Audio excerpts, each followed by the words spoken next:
I'm Perry Peltz. I'm moderating today's panel, and I'm really excited about it. I'm going to introduce you to everybody in just a moment. But this panel is Bold Moves Only, Innovation When Lives Are on the Line.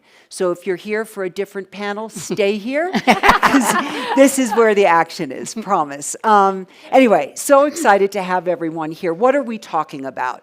If you have ever waited for a diagnosis, a treatment, a medical breakthrough for someone you love, you know just how much time matters. In fact, every minute matters between survival and loss. But then why is it that sometimes medical breakthroughs and treatments take so long to develop? Even when the science exists, it may not happen. We have systems that are averse to risk. We have bureaucracy. We have issues around consensus. There's so many issues, and today we're going to talk about the breakthroughs that are needed by three very bold leaders. So, with that in mind, I want to introduce you to everybody. Regina Dugan, down there on the left. Regina is the president and CEO of Welcome Leap, where she's built a new kind of philanthropy powered by over $1 billion, working in 28 countries, driving breakthroughs in human health in years instead of decades. She held advanced technology executive leadership roles at Meta, Google, and, this is amazing, was the first female director of DARPA. Yeah, exactly. And Regina, correct me if I'm wrong about this, but the longest standing track record of radical breakthroughs in human history at DARPA? At DARPA. It's extraordinary. It's extraordinary. Okay, but we could have another conversation about that. Sitting next to Regina, we have breaking news for you. John Mills is CEO and co-founder of Watch Duty. His nonprofit Wildfire Alert app became the number one app in the country during the LA fires, was named Fast Company's #1 nonprofit of 2025. That's not the breaking news. This morning, hot off the press, it became one of Time's most influential companies of the year, which is extraordinary. John, that is so kick-ass. Thank you. That's a technical term. Yeah. Peggy Clark. Peggy is the founder and interim executive director of Aspen Global Innovators Group, where she leads programs pioneering breakthrough solutions to global development. Peggy's held senior positions at the Aspen Institute, the Ford Foundation, Save the Children, and Realizing Rights. You won a presidential award for microenterprise. Yep. All right. You won that. What was it was a presidential? It was related to the beginning of the movement around investing in low-income people that they could become creditworthy. It's very cool. Yeah, thanks. And our goal this morning is to discuss how we can have faster, bolder systems of innovation that can actually work. So let's start it. We're going to do a lightning round, everybody. Peggy, why don't I start with you? When lives are on the line, speed matters. Can you give us one example? And I don't want to start it on a down, but I want to make sure that we understand the stakes that we're talking about here. From your own experience, Peggy, when things move too slowly, what is the human price? What is the price that people pay? Right. So let's talk about malaria. Malaria is one of the leading causes of death of children under 5 in the world. Every minute, a child dies from malaria around the world, mostly in sub-Saharan Africa. It's 75% of the deaths of children under 5. And so an issue of speed, there was about a decade and a half ago, this brilliant idea of insecticide-treated bed nets. There were supposed to be this big, incredible innovation and advancement to cut down on malaria deaths, which are 100% preventable, but not in most of the lowest income countries of the world. So in any case, everybody was like, oh, this is so fabulous. New York Times, maybe they weren't. They were probably in Time magazine, I don't know. But in any case, what happened was they found the rates weren't changing, especially for children, and it wasn't being used. There was not enough attention paid to the distribution and the uptake of these beautiful, brilliant innovations. And so what they found was they were so pretty, like they're bright blue, and people, if you go into the homes, you see them in the shelves, and they're like, we're saving those for the guests when they come. And they very rarely use them for children, because that's really not the way you assess who gets the most benefits in the family. So that's an example of a brilliant idea that could have have made a huge difference and is now making a big difference. But the question of cultural context, use, what's happening in a home with the user on the ground makes a difference between life and death. And what I love about that solution is it's so lo-fi, right? Totally it's just lo-fi. sitting right there in Yeah, front of you. right. Okay, John, same question for you. A real life experience from your experience. Well, unfortunately, this has been all too much in the news, but I'll keep it short. Eaton Fire, 18 people lost their lives. Paradise Fire, 85 people lost their lives. Lahaina Fire, 102 people lost their lives. And this story keeps repeating itself over and over again. And when people are not informed about what is going on around them, it means that men and women will perish, oftentimes in the middle of the night or trying to escape from a fire. All right, and we're going to get back to the solution and what the work that you're doing, which is so extraordinary. Yeah. Okay, Regina, same question to you, a real life Yeah. experience where people pay the price. Yeah. So I'll riff a little off of what Peggy said. So our work is really about generating breakthroughs, more of them, and doing so faster in service to human health. And, sometimes the numbers can be a little intimidating. I'll start. So every 16 seconds in the world, a child is born still. That's 2 million babies a year. Now, it's often hard to connect to that kind of number, so let me just put it in a slightly different perspective for you. You wake up in the morning, you lift your head off the pillow, you brush your teeth, you go about your day, you have dinner, brush your teeth again, hopefully. Put your head back down on the pillow. In that period of time, 3,600 babies have lost their lives to stillbirth. Now, the numbers go on, right? In that same period of time, pillow to pillow, 20 vets in the United States have taken their own lives. In that same period of time, 960 women have had blood transfusions because they're heavy menstrual bleeding. That's one day, pillow to pillow. So when we think about the research that we're doing, we're challenging every aspect of it. How we get to the work faster, how we get to solutions faster, how we generate the data to get to transition and impact faster, all of that in service to those individuals, families, and communities who are facing those kinds of health threats. Regina, what's so interesting about what you just said, yes, we want to move faster. Yes, we want to fix things. That's a pretty bold statement when you start to talk about human health, where the stakes are really, really high. That's right. So how are you doing that at Welcome Leap? How are you actually making the things that you just mentioned come true? Okay. So here's something of the timelines that we work to. So we've been in existence for 5 years. In that period of time, we have launched 12 programs, all funded to the tune of $50 million. We are working in 28 countries. All of our programs are 3 years time-boxed. In order to make progress in 3 years, you have to challenge everything about what is typically done. So normally, from application to decision to funding, could be a year, maybe a year and a half. When we get proposals, we make decisions in 30 days. 30 days after that, we are under contract, and most of our performers have money to start, and we have a global kickoff. We are working in the global commons. We use network effect, all of the best people who can contribute to the idea, working against a common mission. We are using the best principles of agile and iterative development so that we are constantly moving towards a bold goal that we can also test and measure our progress against. That's how we do it. It could take me 30 days to answer an email, just to put this into context. Thank you, Regina. Sure. John, let's talk about it vis-a-vis fighting fires. Why start Watch Duty? Can you just tell everybody a little bit about the story, because it's fascinating. Yeah, I mean, this, like many obvious problems, they're kind of staring you in the face, just like your nose. You kind of tune it out until you look down, you're like, oh, it's right there. And so there's a lot of times that these things are obvious, but the solutions are non-obvious. And so I experienced a couple fires on my ranch in northern Sonoma County. I almost lost it twice, once real in earnest. It was a very big 50,000 acre fire. And after that experience, I realized that we were the ones we were waiting for. There was no one else who was going to solve this problem for us. And I started to work with my local government and organizations who were in this sector. And frankly, they didn't really want the help. They were like, I'm the government, I'll figure this out. You know, you can have a volunteer badge and show up when bad things happen. And I'm like, this is not how we're gonna band together to solve really big problems. And so, you know, I decided with a couple of my co-founders, I was unemployed, or fun employed at the time, as my generation calls it.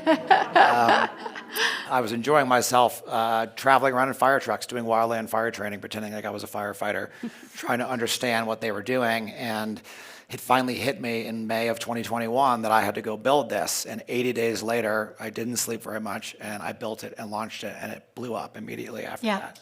Can you talk a little bit about the blowing up? Like, actually, what happened? Yeah, so... And I just want to remind everybody, because if you've just walked in, that today, John's company was named the most influential company of the year by Time. So which is extraordinary. One of. We're giving you the Don't let the facts... John is I'm very sorry. May humble. I give you the NBC motto? Don't let the facts get in the way of a good story. Sorry, go ahead. So I'm trying to think how to dive into this one. Well, what Watch Duty really does is we alert about all the fires nearby, and I found lots of people on the internet who were doing this before my company, my nonprofit, existed. So through some of the fires that I experienced, there were these intrepid young men and women on Facebook and Twitter who were listening to the fire service radios day and night and disseminating that information for the world to hear. And so after going through one of my mega fires, I realized after trying to work with the government that those people were the answer.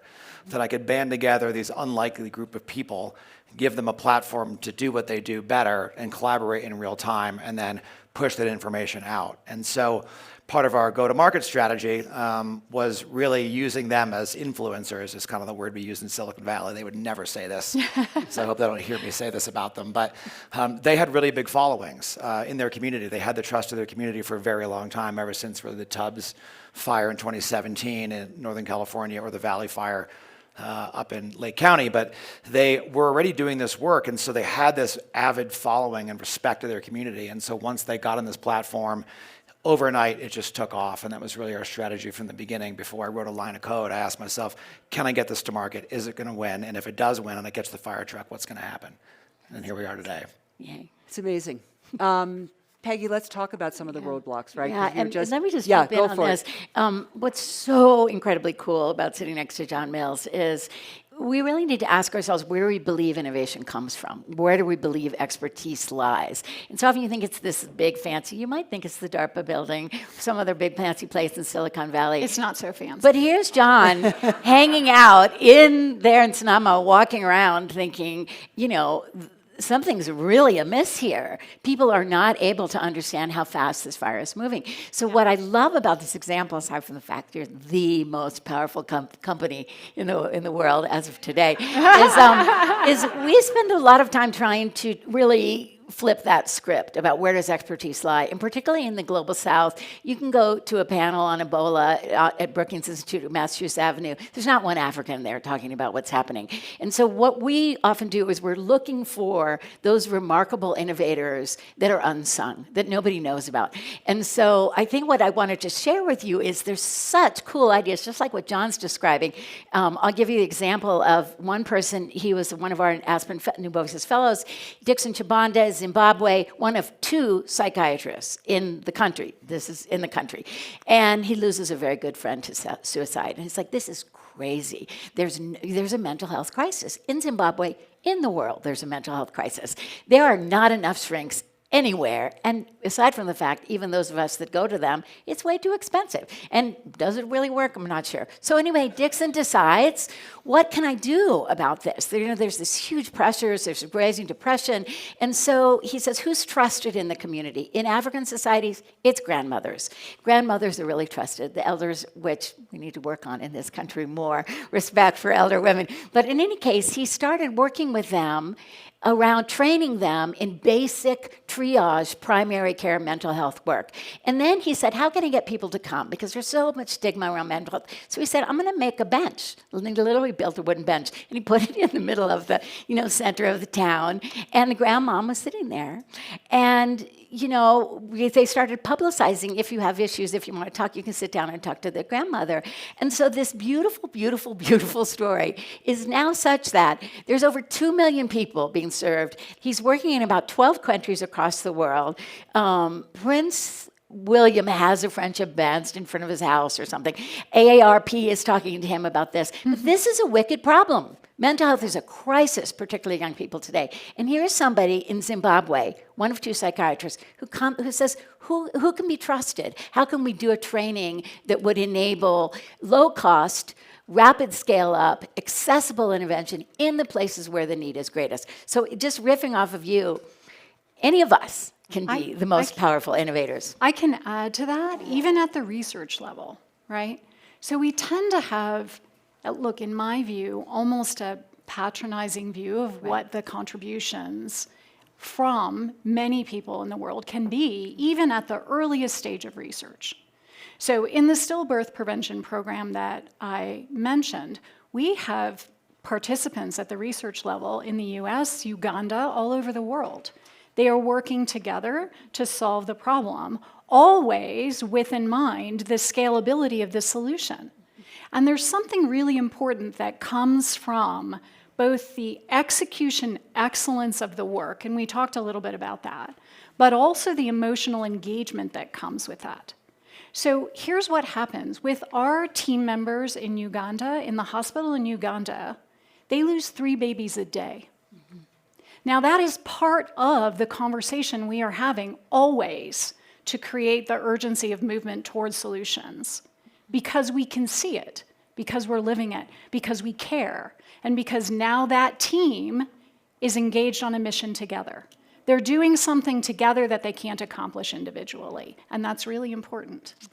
It is really important, and I'm curious, Regina, as you talk about that, talk to us about DARPA, because what DARPA accomplished, and I'm going to let you explain it, not me, is extraordinary. Yeah. What's going on there, and how do you use what was happening there, sort of the work you're doing now, and what can we all take away from it? Yeah.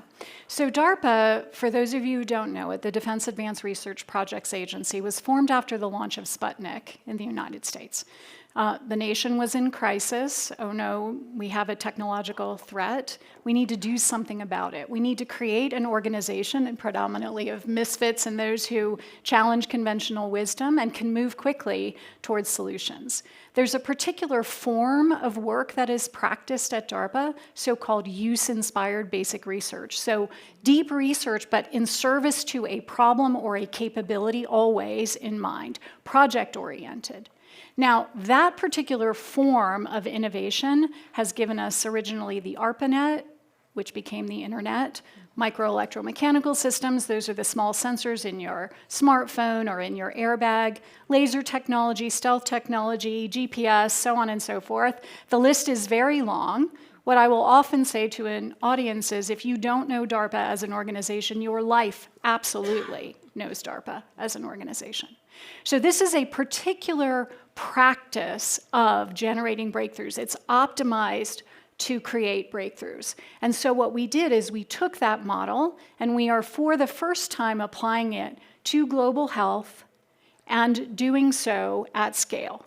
And I think this is the first time that that's been done at this kind of scale, and we're already starting to see the results.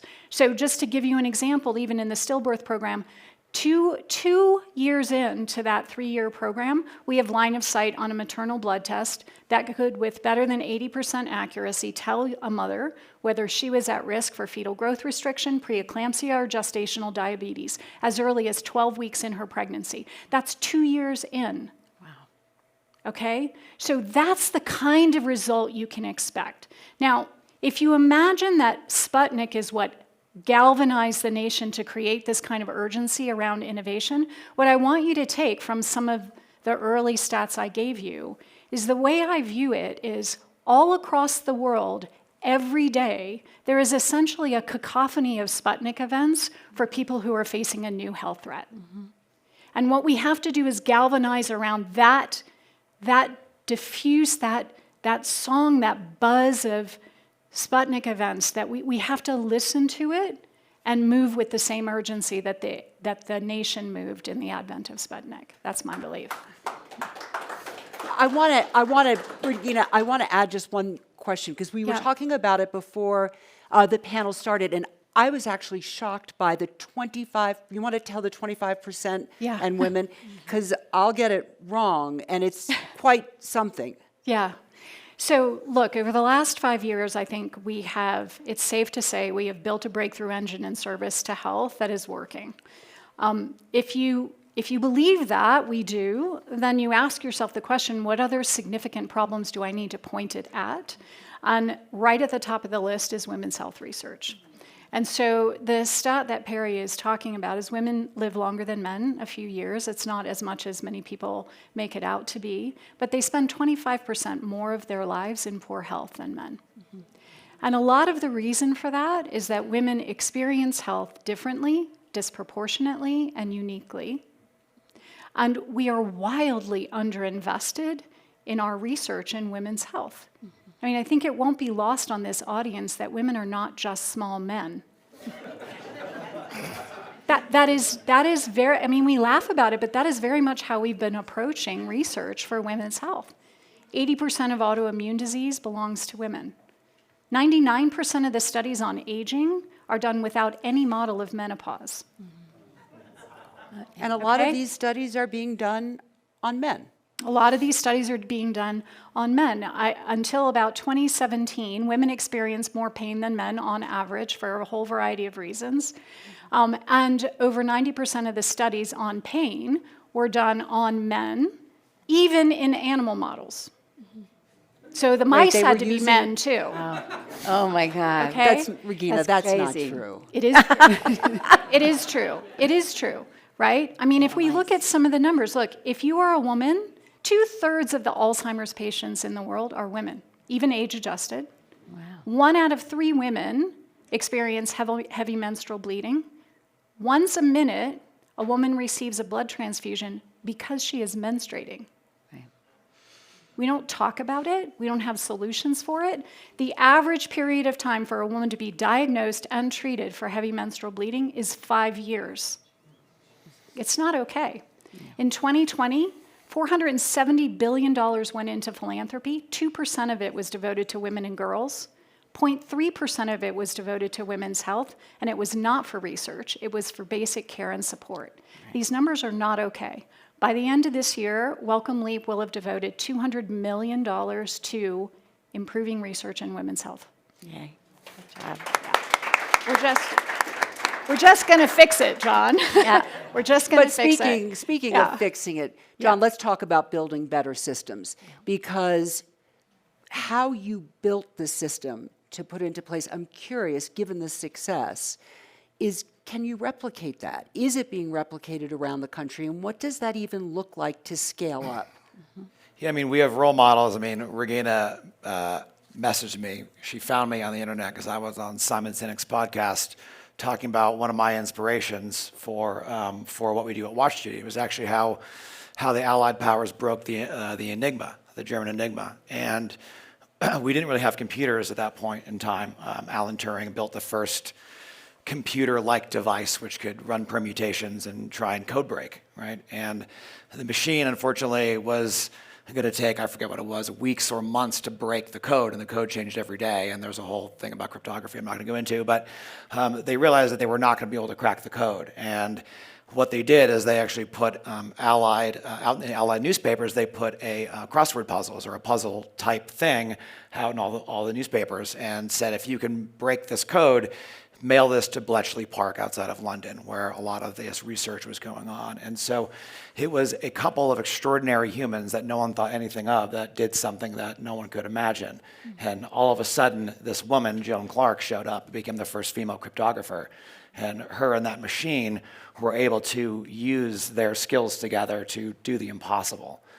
That is an inspiration to me, and that what is running underneath all of Watch Duty in general is a bunch of humans who can do something extraordinary in the most unordinary type of way. So I'll pivot with the word extraordinary to bold for a moment. And Peggy, I'm curious, because you've worked across lots of different organizations, Ford Foundation, Aspen, many others. Are we doing enough to reward bold thoughts, bold moves from people within these companies? I mean, absolutely not, because so many of the problems that we try to tackle and that we'll be talking about on campus feel insurmountable, and particularly in this moment in time where we're living in such a moment of almost tectonic change geopolitically and everything. But I think one of the things I love about being this panel is these guys started by saying they're part of this misfit club, and they say like Team Misfits or whatever. It's like the misfit planet, you know, in the Disney movies or whatever. And you know, so often the complexities of a problem get in the way of your really peeling away the layers and getting close. I really believe in proximity and the sort of the vividness of what's possible if you're really, really, really close to a problem. And a lot of the entrepreneurs and bold thinkers that we work with are really not famous at all. They're just living with this problem, like John was in Sonoma. And they can be the innovators and the thinkers. And so most of the unsung entrepreneurs and innovators we're working with are not at all famous. And then they go on to one young woman, Emma, she just won the Africa World Food Prize because she had this innovation in soil science based in Uganda. She's an organic farmer. She's a PhD, soil scientist, but she's an organic farmer, and she pioneered a way of keeping soils more healthy, particularly in the face of climate change and drought resistance. Another young man, Satya, in the way north of India, where the drought that they are experiencing is something we can't even comprehend. I mean, it was 80 the other day here in Aspen. Everyone was like complaining. It's like 120 there. There literally is a crisis, a water crisis that's affecting human health and agriculture on a scale. So he came up with this really brilliant idea. It's a greenhouse in a box. And the box part is so that it can scale up and go to everywhere. And he just won the Earthshot Prize. But these guys, nobody knew them.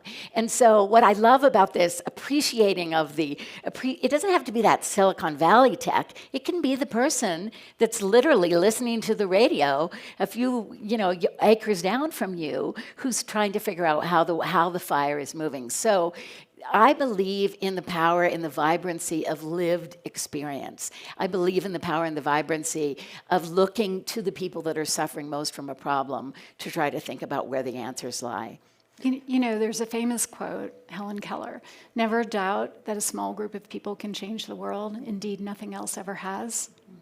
Right? I mean, I do think there's something really interesting about the recognition. Part of the reason I reached out to John upon hearing the podcast is I was like, oh, you're part of the tribe, right? And you recognize people who are putting heart and soul into the work and just figuring it out. And they don't do it for awards. They don't do it for recognition. They don't do it for those reasons. They do it for mission, for purpose, service before self. That's what motivates those teams. And it is so inspiring and it is so humbling to be part of that work, always. It's one of the most gratifying parts of the work itself. It's intense, it's really hard, and it is so deeply rewarding, so deeply rewarding. A lot of people that I work with, they needed the permission to do this. They were kind of doing it on their own, but they didn't. Once they banded together, then they realized how powerful they could be as an organization, as a group of people. And that's what I think is really amazing about the human spirit and condition. Once we start bouncing off of each other, incredible things can happen, but making those connections is sometimes challenging. But the internet for us is what connected us together, and that's what allowed us to not be in the same physical space, but deal with the same physical problems. Yeah, and I keep thinking about this notion of where do breakthrough ideas come from. And it's so intriguing to me. When I said I was going to be on a panel with you, everybody was like, oh, I use WatchDuty, I use WatchDuty, I use WatchDuty. So all of a sudden you've tapped into something that is going to scale almost organically. So how are you going to scale? I know you asked that question, but I don't know if are you going to go in other states? Are you going to? Yeah, absolutely. I mean, well, the first question I get is, why isn't AI taking your job?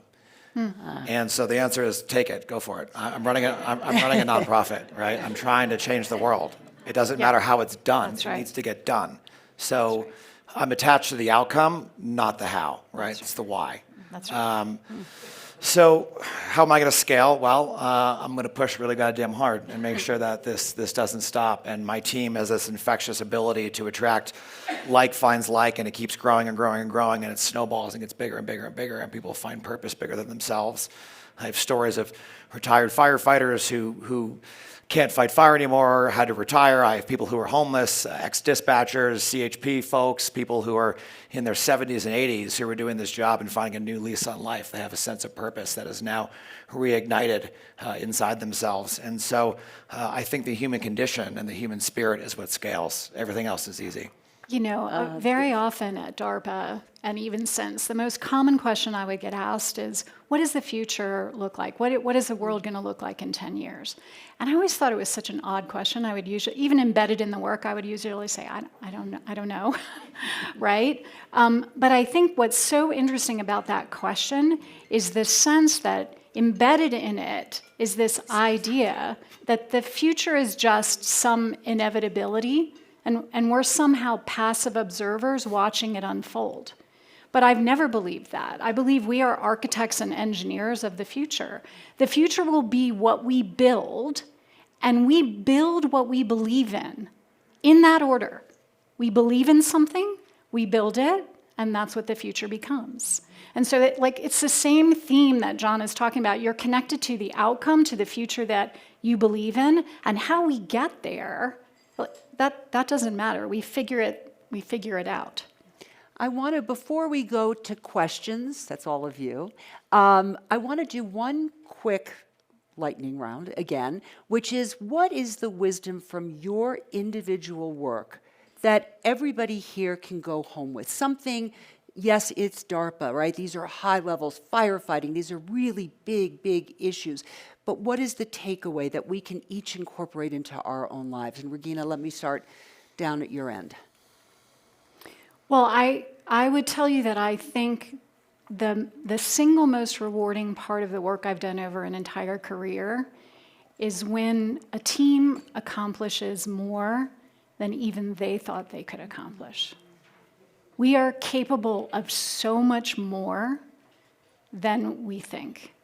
And usually what limits us is that we're afraid of failing. And so what I firmly believe is that if you can get in touch with that sense, that fear of failing, you can use it as a different signal. Here's how that looks. If you're afraid of failing at something, it's a signal that it matters to you. Like, you're not afraid of failing at something that doesn't matter to you, right? And over time, you can build the muscle to walk straight at the things you're most afraid of. And I believe that that is the way you build meaning in your life and purpose. So fear is not a stop sign, it's a compass to meaning in your life. I love that, Regina. I read something where you talked about fear, and I thought, what a great thing to remove fear from the equation. Yeah. Okay, John, we're here at the Ideas Festival, the one big idea for everybody.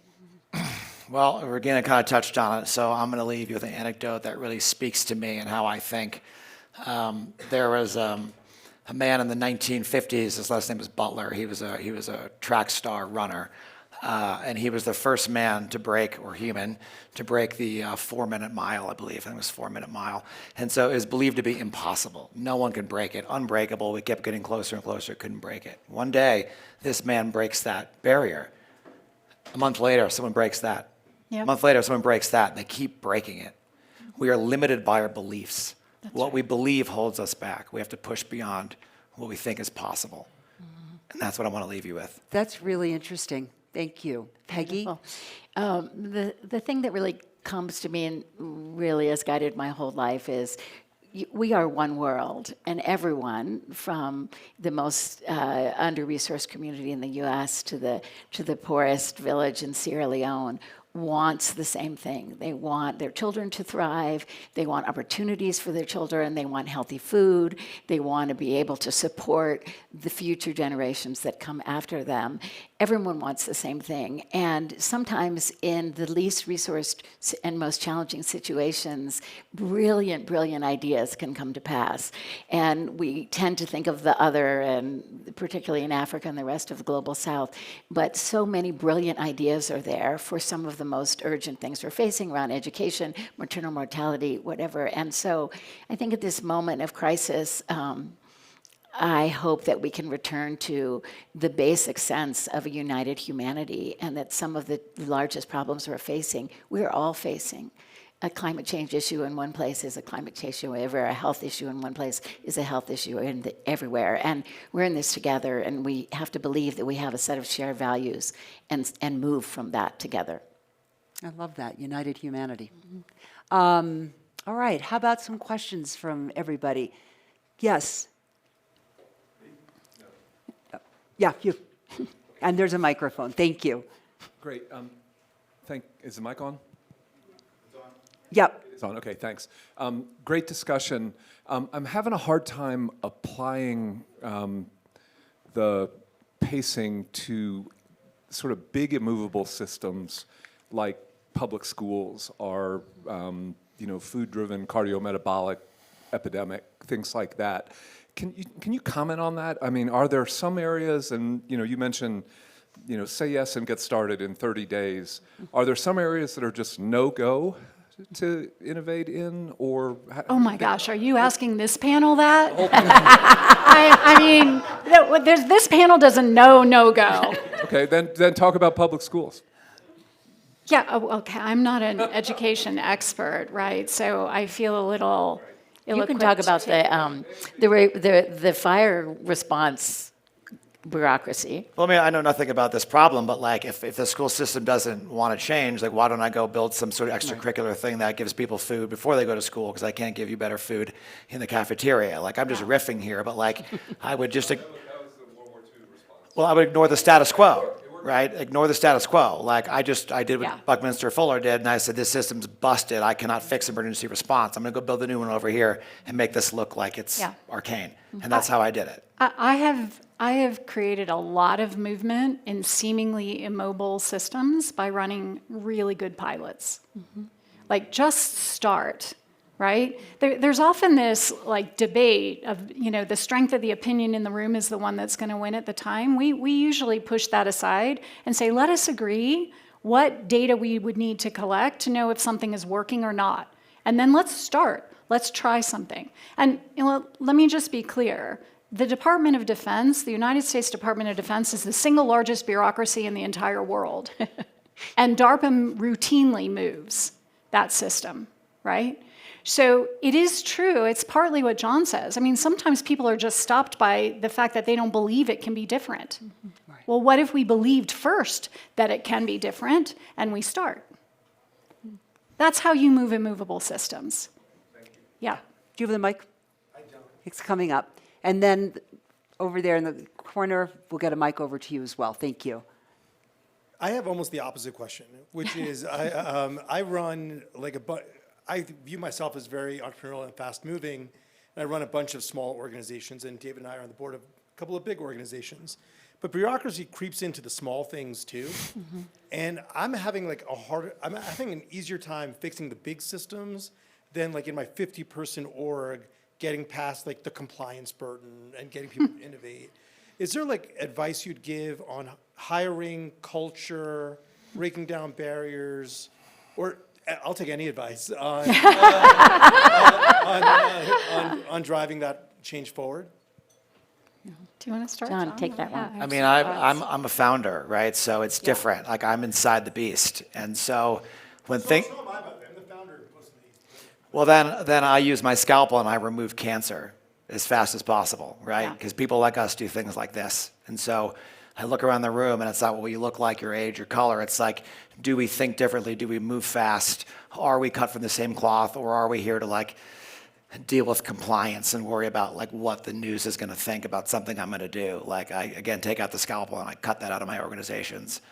So I'm a little bit cutthroat about this when it comes to doing this type of work. installing that from the outside in is a challenge that I've never experienced and one that I do not want to do. So I don't envy you being at the big ones, which is much different being at the board level. So I'm going to pause there. I think Regina might have some good. Yeah, I mean, I can offer some tips. Our organization, I mean, we've deployed in 5 years over $500 million, and we'll deploy another $500 million. We have a team of about 30, right? And we are constantly pushing against the things that you described. So I have a particular phrase that we use often in the organization, and that is, our first rule is to make as few rules as possible. That's our first rule. Now, that's not to say that we don't have to pass an audit and those kinds of things. We have to do the responsible thing there. But if we don't have to make a rule, we don't make it, right? And so, there are those kinds of things that become embedded in the culture of the organization. There's another thing that we really consider sacrosanct, and that is every problem, whether it be against the mission that we're working or an internal problem, every problem goes in the center of the table, and we work on it together. And you'll be surprised what a difference that can make in your culture. Every problem goes in the center of the table. It doesn't get attached to the compliance officer or to the legal officer or to someone else who thinks they own or thinks someone has placed that problem on them. The problems go in the center of the table. We work on them together, right? And it will make a difference in your organization if you start moving in that direction. Great suggestion. Thank Yes. you. I wanted to just add a note to the question about moving education, and then I have a question. So happy to have the conversation anytime, but a great example is that about exactly 60 years ago, the Head Start program was started in America. So 560 children were put into early childhood education programs in the matter of months. I mean, it was an extraordinary lift that over, just genuinely months, they put a program in place nationwide, and it's since served about 40 million children. So there are examples, and I'd love to talk more about them. The question that I have for you all, I'm so grateful to be here this morning. I've been like awash in a narrative, in a cycle of saying that we're in a position of stagnation. I read an interview this morning with Peter Thiel about how we are stagnant, and that sort of stagnation is like what's harming us as a society. And everything that I'm hearing from you is a vibrant contrast to that. And so when I listen to like our ideas and our beliefs build the future, and I think of a couple of pretty big personalities whose ideas are shaping our shared future right now, I want to thank you for your contradiction to that, and also ask you how you experience that narrative and how you see that we could balance it or bring some more of this light. Thank you. Peggy, you want to start over here? I'm not sure exactly which narrative you're referring to, but I think because there's a lot of diversity in here at Ideas by Design, I think I'll just speak to, I think the doom narrative is what is this big cloud that most of us are facing, that on a daily basis we're facing. And I mean, you've got to just look for the misfits. Look for the misfits. Take one step and then take the next step. And I just spent the weekend with some of our Healthy Communities fellows who are in deep dealing with racism in their communities, dealing with mental health and whatever. And they give me hope. They're just starting each day to say, I'm going to make a difference in this place, in this community. So we talk a lot about the need for community and trust right now. What we now need to figure out is not just to use that as a word, but like maybe those people sitting right next to you could build community with you. So community is people who are working around a shared interest. So I find a lot of hope and inspiration in the movers and the shakers and the doers, and that's what we have to believe in right now. Anybody else who wants to respond? Yeah, I'll just say that, look, we formed Welcome Leap to create more breakthroughs and do so faster. But I think we formed it for another reason, and that is to create a sense of hope. And it's my sense that we have an entire generation, maybe multiple generations, who are disillusioned with institutions, that have told them, the old way is okay, we should be satisfied with the status quo. And I believe, people need a place to put their faith. And it's partly our job, it's partly our mission to reward that faith not with promises, but with actual progress. And so it's that sense of doing, right? That's what inspires me in that overall narrative. Yeah. John? When you said status quo, I just started to ignore it. It's not the right way to think, and sometimes it's right, but oftentimes it's wrong. It's a narrative that we repeat ourselves, and we can't break that 4-minute mile. We just keep saying it's not possible. I don't want to hear that. It's not interesting. So we don't spend our time believing what is not possible. We think about what is possible. Yeah. And so when you focus on the positive, the negative starts to get drowned out, and I don't care what Peter Thiel says ever. So that helps me out. Yeah. Henrik, we need a mic coming right over here. Okay, hi. I'm just curious, with these positive comments about how many people are working, I'm curious about how politics are coming into your workforce and volunteers. Just John, and we met in 2023, you're dependent on volunteers. Yeah. Do your volunteers know if they're Democrats, Republicans? Does that matter? Because it seems like they're unsung heroes who are doing incredible work. And I'm just kind of, when we talk about the world, our country being fractionalized, that maybe there's hope in what you all do. Or, or your volunteers, your workforce. Yeah, the beauty is, so we do have 200 volunteers, and now we have about 13 of those radio operators are paid, so we're getting a bigger and bigger paid staff. 200 in total, and they are left non-paid, yes. About 13 of those are paid, and more on engineering side. But back to the point, they're left, right, and center. They're old, young. They believe this federally, this locally. They voted all different ways, but none of them ever think about it or talk about it in our group, because we have boiled fires down to potholes. No one wants potholes. I don't care what you believe. No one wants a goddamn pothole.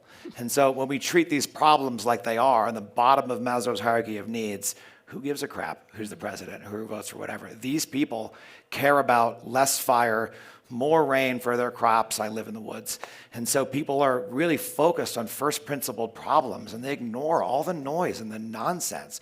We've had 0 political debates in the 4 years we've been doing this. We're an apolitical organization, and frankly, no one gives a crap, because fires are coming no matter who's in power. And so we all innately understand that these people lead a life of service. And so we've never had that problem. That's in our DNA from the very beginning. Really cool. You know, there's long history in this respect, right? When nations are deeply divided, you can look back in history and see how they healed back. And one of the examples in post-apartheid South Africa, that's a good one, right? And Mandela and de Klerk, they sat together and they boiled down problems to their essence. They did 2 things. They decided that they would work on the problems that everyone shared, and they would have a wide circle of grace and generosity in inviting people into the circle, regardless of ideology, if they were focused on solutions to the problem, right? And that's how they reunited the country.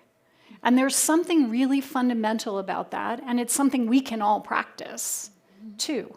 How do we how do we boil down to the problems that we all understand? How do we work on them together to get to solutions, regardless of ideology? Big circle of grace and generosity in doing so. Beautiful. Grace is such a good word. Such a good word. Okay, we have time, I think, for one more right there.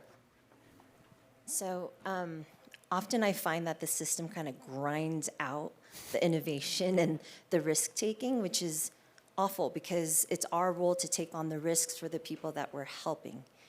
I think that when you look at the private sector, the VC environment kind of allows for a lot more forgiveness and innovation, but we don't have that in sort of the do-gooder sector, because it is so risk adverse. It's constantly looking at, legal implications 10 years down the line if you redo a house, for example, in cleaning Los Angeles. So this discussion almost needs to happen with the system and sort of the VC of our world, because it is not happening. And I agree with you that There's so much innovation. We want to encourage sort of jump in, fix it, think incrementally, and just, keep your head down, shut up, and just get the work done and start, and you'll start opening doors and doing I'm things that we I'm gonna cannot- jump in because we've got 16 seconds. So how do we do that? How The do we risk aversion educate? is the question, I think that, does anybody want to take that? Well, look, John and I talk about a new form of philanthropy. We both feel like we're engaged in it. It's just move fast and fix things, right? And we just have to do more of it. We've got to do more of it. All right. On that note, Regina Dugan, John Mills, Peggy Clark, thank you all for your bold ideas. So appreciate it. Thank you to everyone for being here, and thank you to the Aspen Institute for allowing these conversations to happen. So go bold into the day, everybody. Good job.